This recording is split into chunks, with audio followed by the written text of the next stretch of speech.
Letter... Letter A nga eh. Tapusin naman na, letter A. O yan, sige, letter A muna. Sige.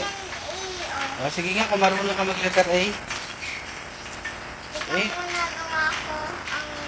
Ano? Ah, sige.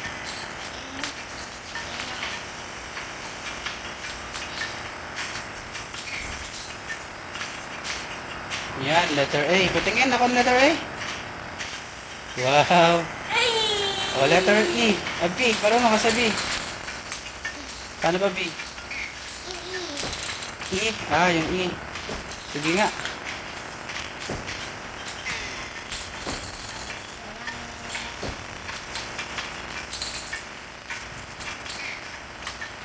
Wow, letter E.